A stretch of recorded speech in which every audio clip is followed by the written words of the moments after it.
Hello, and welcome to the Romancing in Paris podcast. I'm your host, Lily Heise. In this podcast, we'll be traveling around the city as I pick out my top romantic spots per arrondissement. You don't have to visit these places only as a couple. Exploring them can be the expression of your own love of Paris. Are you ready to get romancing in Paris? In this latest episode of Romancing in Paris, we shift a little to the east, from the 9th to the 10th district. Kind of like the 3rd and the 4th, the 9th and the 10th arrondissements have a number of things in common, and the border between them is a little blurry. Both arrondissements are located just north of where the 14th century Charles V wall once stood. The south side of both of these districts fringe the Grand Boulevard area.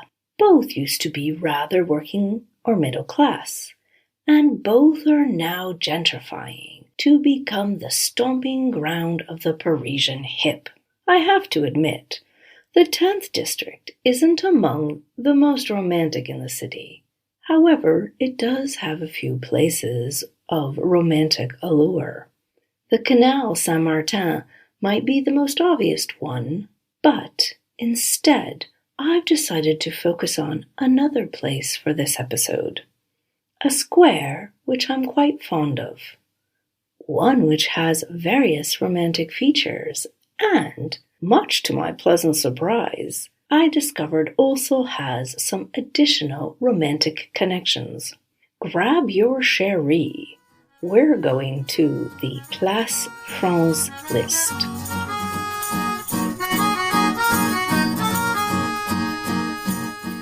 I love walking, a passion which was somewhat hindered when I moved to Montmartre many years ago. In fact, at first, I wasn't really into moving to this charming former village, as it's a little far from the center of the city.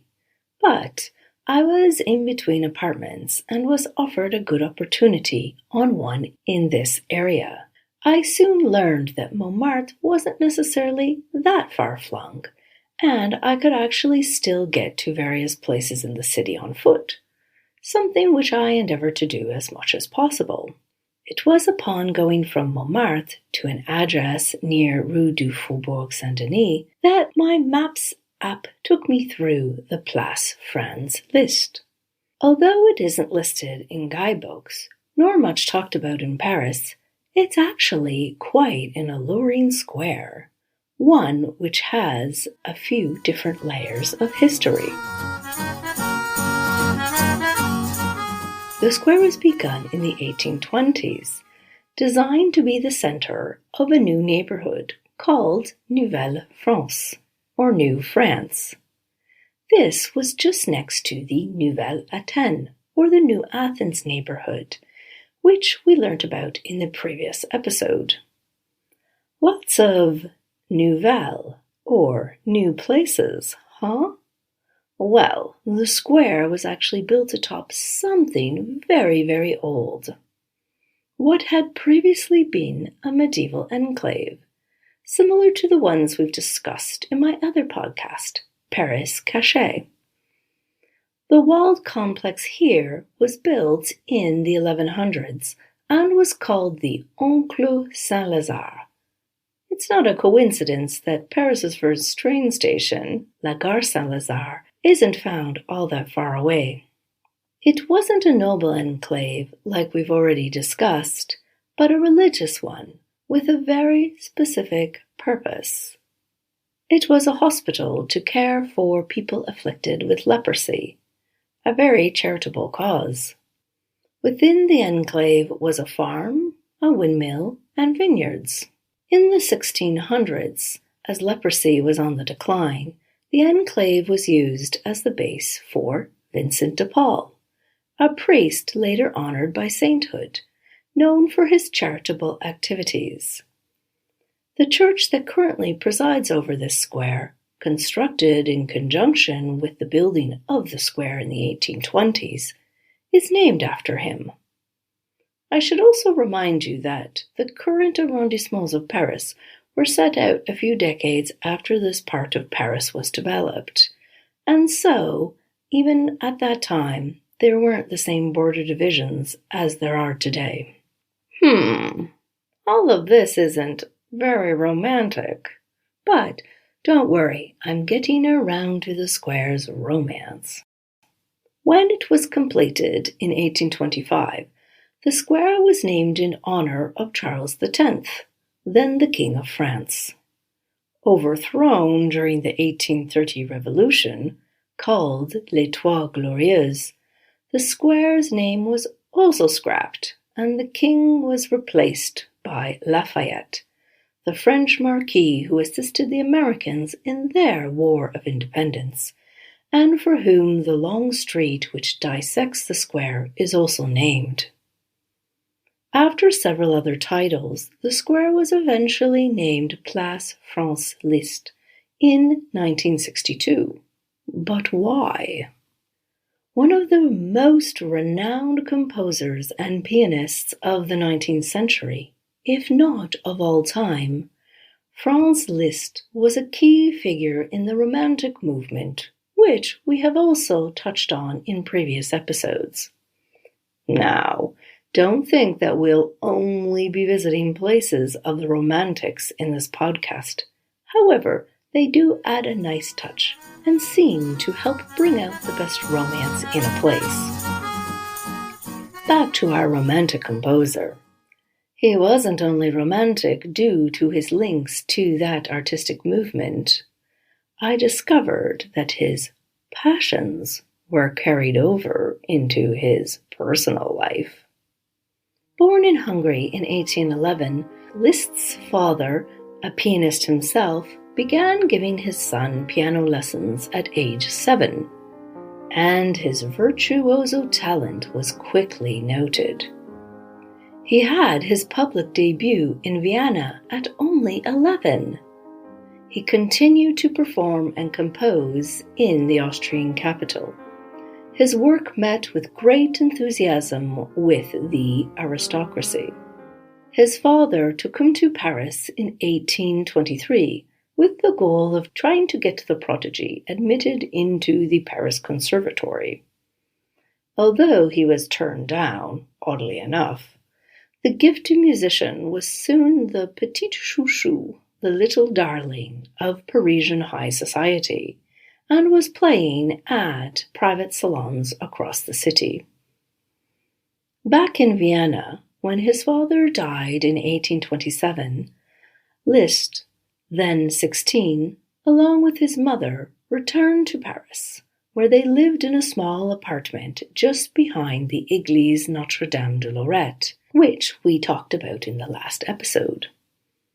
In order to support the two of them, Liszt began teaching piano, and his lessons took him all around the city. It was within this context that he had his first great romance with one of his students, Caroline de Saint-Cricq, the daughter of Charles X's Minister of Commerce, who wasn't at all pleased to learn about their liaison. He forced his daughter to stop seeing the young musician. Liszt was so devastated that he fell incredibly ill, to the point of almost dying. He wanted to renounce love and music entirely in order to become a priest. Talk about a broken heart. Poor Liszt. In an effort to pursue this new desire, he actually retreated to the nearby religious community at the St. Vincent de Paul Church. This turned out to be fortuitous, not for his future as a priest, but instead for his destiny as a great composer, as it was here where he met the church's organists, a certain Chrétien Huam, who helped inspire, along with Liszt's mother, who needed his financial assistance, his return to music. Broken heart patched up, Liszt started moving in the circles of the Romantic movement, and over the next decade he became close to the most important composers of the time, like Hector Berlioz and Frédéric Chopin, both of whom inspired Liszt to pursue Romanticism in his music. Other romantic vibes were also floating in the air. In 1833, Liszt had his second big love story, that with the Countess Marie d'Agoult. Their bond was so strong that in 1835 the married Countess left her husband and her family to be with Liszt in Geneva. This is where their illegitimate daughter soon arrived. Oh la la, Liszt. Passion, passion, passion. The couple stayed together for 11 years and had 2 other children. The composer taught at the Geneva Conservatory while also writing piano manuals and essays. He soon began touring Europe, playing at the most prestigious venues across the continent. In 1836, the couple returned to Paris, where they lived over on Rue Lafitte, between this square and where the Opera Garnier is today. George Sand also moved into the same residence a little while later, and would sneak under Liszt's piano when he was playing. The residence is also where Sand met Chopin for the first time, but that is perhaps a story for another episode. In a letter to Countess Marie, Sand wrote, "Liszt is the only artist in the world who knows how to give soul and life to a piano." Wow! Impressive and passionate. Despite the fact that them living out of wedlock was rather scandalous, the princess was still able to hold a salon at their home, which was attended by many famed personalities of the era, including novelist Eugene Sue and poet Heinrich Heine. The German poet gave this impression of Liszt's showmanship during concerts. How powerful, how shattering was his mere physical appearance. Did I mention that Liszt was rather handsome? Heine also coined the expression Lisztomania to describe the exalted reception that Liszt began to enjoy around Europe during the 1840s. It sounds like it was the Beatlemania of the 19th century. His mesmerizing performance and appearance on stage led to so much hysteria that women would fight over his silk handkerchiefs and velvet gloves. We'll be right back with Romancing in Paris after a word from our sponsors.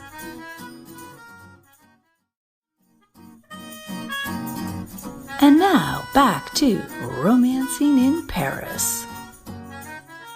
Since his early career, Liszt was very charitable and gave much of his profits to support various causes. His selflessness also added to his persona. Talented, good-looking, and generous. A true gentleman romantic. In the fervor of this era, Liszt was playing in Kiev in 1847 when he met the Polish princess Caroline Wittgenstein. This encounter sparked a 40-year relationship until their death doeth them part. Like with Countess Marie, the couple couldn't marry since Princess Caroline was already married. Even though they tried, the Vatican would not accord her a divorce. Liszt continued to play into his elderly years. However, his mood gradually darkened. This was expressed in his works of the early 1880s. Liszt himself said, "I carry a deep sadness of the heart, which must now and then break out in sound." The composer died of pneumonia at age 74 in 1887 in Germany.